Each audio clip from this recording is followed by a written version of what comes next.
எல்லாருக்கும் வணக்கம்.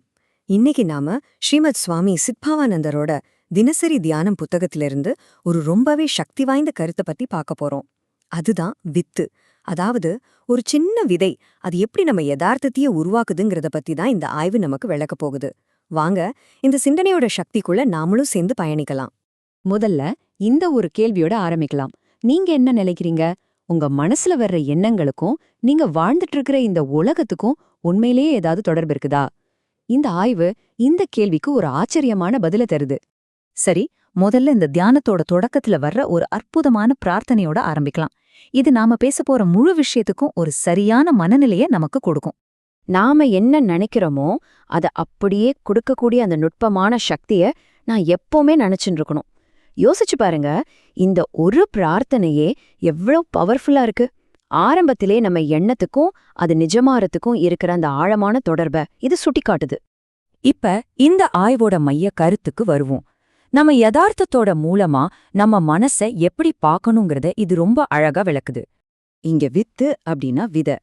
ஆனா நாம நிலத்துல போடுற அந்த பௌதீக விதைய பத்தி இங்க பேசல. அதுக்கு மேல நம்ம மனசுல நம்ம விதைக்கிற ஒவ்வொரு எண்ணத்தையும் தான் இங்க வித்துன்னு சொல்றாங்க. இதுதான் ரொம்ப ரொம்ப முக்கியமான புள்ளி. இப்ப இந்த ஸ்லைட பாருங்க. இந்த உருவகத்தை எவ்ளோ அழகா பிரிச்சு காட்டுது பாருங்க.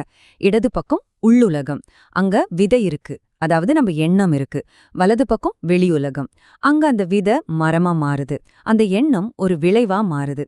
சுவாமி சித்பவானந்தர் சொல்ற மாதிரி உள்ள என்ன இருக்கோ அதுதான் வெளியில பிரதிபலிக்குது. சரி, உள்ள இருக்கிற இந்த எண்ணம்ங்கிற விதை எப்படி நாம அனுபவிக்கிற வெளி உலகமா மாறுது, அந்த ப்ராசஸ் எப்படி நடக்குதுன்னு இப்ப பார்க்கலாம். சுவாமி சித்பவானந்தரோட இந்த வரிகள் எவ்வளவு ஆழமானவை பாருங்க. அவர் சொல்றாரு, விதையில் இருப்பது எதுவோ அது பிறகு மரமாக பரிணாமிக்கிறது. ஒரு மரத்தோட முழு ப்ளூ பிரிண்ட்டும் அந்த சின்ன விதைக்குள்ள இருக்கு இல்லையா? அதே மாதிரிதான் நம்ம வெளி உலகத்துக்கான ப்ளூ பிரிண்ட் நம்ம மனசுக்குள்ளதான் இருக்கு. இந்த ஸ்லைட்ல இருக்கிற பாதையை பாருங்க. ஒரு எண்ணம் எப்படி நிஜமா மாறுதுன்னு ஸ்டெப் பை ஸ்டெப்பா காட்டுது.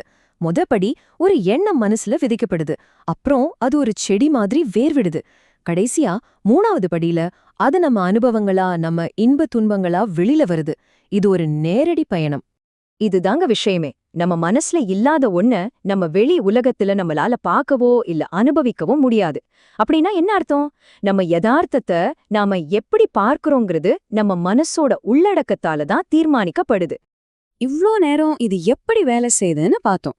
இப்போ இந்த அறிவை வச்சு நம்ம வாழ்க்கைய எப்படி நாமளே வடிவமைக்கலாங்கிற சக்தி வாய்ந்த செய்திய பார்க்கலாம்.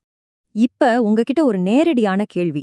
நம்ம வெளி உலகம் நம்ம எண்ணங்களோட பிரதிபலிப்புன்னா, அப்போ அந்த உலகத்தை மாத்துறதுக்கு நாம என்ன செய்யணும்? பதில் ரொம்ப சிம்பிள், ஆனா ரொம்ப பவர்ஃபுல். நம்ம மனச ஒரு நல்ல மனசா மாத்துறது மூலமா நம்ம உலகத்தையே நம்மால மாத்த முடியும். வெளிய மாத்தணும்னா முதல்ல உள்ள மாத்தணும். இதோட தாக்கங்களை பாருங்க. சுவாமி சித்பவானந்தர் சொல்ற மாதிரி பெருவாழ்வுக்கேற்ற நல்ல வித்து நமக்குள்ளேயே இருக்கு. நாம செய்ய வேண்டியதெல்லாம் அந்த நல்ல எண்ணங்களை வளர்க்கறது தான். நாம உள்ளுக்குள்ள மாற மாற நம்ம வெளி உலகமும் அதுக்கேத்த மாதிரி பதில் சொல்லும். நாம பேசின இந்த முழு கருத்தையும் ஒரு சக்தி வாய்ந்த கவிதை வரியோட முடிக்கலாம் வாங்க. இது நம்ம பார்த்த எல்லாத்தையும் அழகா தொகுத்து கொடுக்கும். தாயுமானவரோட இந்த கேள்வியை எவ்ளோ ஆழமானது. விதை இல்லாம ஏதாவது முளைக்குமா? அதே மாதிரி உன்னோட அருளான சித்தமில்லாம நாங்க இருக்க முடியுமா சொல்லு பராபரமே அப்படின்னு கேக்குறாரு. நம்ம இருப்புக்கே மூல காரணம் அந்த இறை உணர்வு தானே இது உணர்த்துது. கடைசியா இந்த கேள்வியை நான் உங்ககிட்டயே விட்டுட்டு போறேன். இந்த தியானத்தோட வெளிச்சத்துல இன்னைக்கு உங்க மனசுல நீங்க விதைக்க போற விதை, அதாவது எண்ணம் எது? உங்க உலகத்தை உருவாக்க போற அந்த சக்தி வாய்ந்த வித்து எதுவா இருக்கணும்னு நீங்க விரும்புறீங்க? சிந்திச்சு பாருங்க.